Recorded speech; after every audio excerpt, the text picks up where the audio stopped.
Well, Sham, I met you the first time was probably, I think it was the second or third week on the job, and I saw this dark-skinned guy sitting in Josh Cedar's office, and Cedar's like, you got to come meet this Sham. He's the Sham guy. So I went down there and talked and met you for probably 5 minutes was about all that was, and you started just very passionate about what you were doing and why you were here, and you threw out the whole, your goal was to raise money for a bunch of these different ministry sites and $100,000 per state, and whatever reason that just kind of resonated in my brain. I just could never let that go, and that was kind of the launching point of where we're at today. There was something about you, Sham, that day that was another divine meeting and a divine time of just kind of searching for what's next for our chapter, and it just seemed like this is all matched up. Ryan, that the meeting with you, I thought it's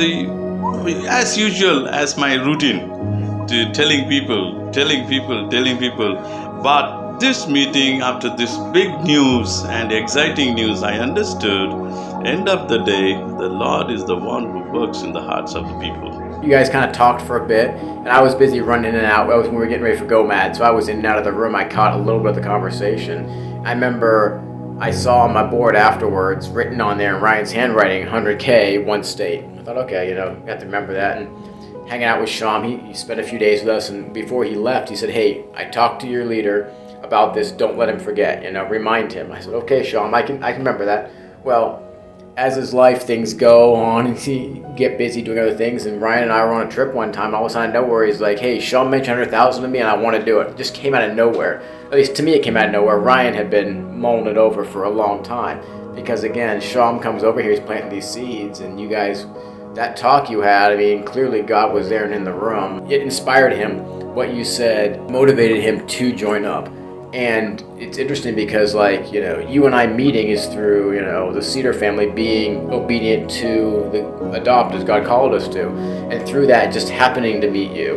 And then when you were here in the United States, you met with Ryan and were able to do that. And again, it's one of those things where just God continuing to plant next steps and just following and being obedient with each one. It's just, we don't know where he's going, and where God's going to lead us. And if we did know, we probably wouldn't do it because we'd be too intimidated to.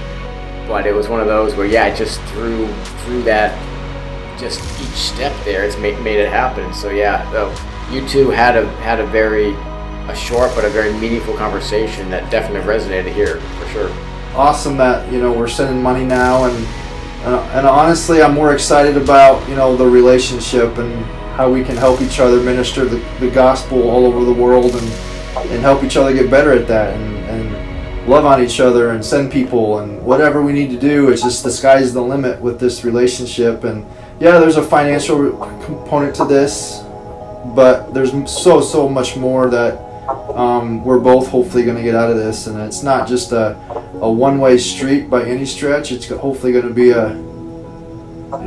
two ways that we're both going to benefit tremendously from this relationship. So I can't wait for the future. The discipleship aspects of this are huge, where we can learn from each other and gain, like you said, a greater appreciation of the global calling of the gospel. It's not just India, it's not just America, it's everywhere. We're going to learn from you guys, you're going to learn from us. Kids are the same. They all have needs and desires, the need to belong. And the only true belonging you get is from Jesus. I strongly believe that, because I'm sure it's a great going, and once you come, it's not only we are blessed, our nation is blessed, our kids are blessed. At the same time, the Lord will give the rich experience when you take from India that will carry on a legacy and the blessing to the generation to come.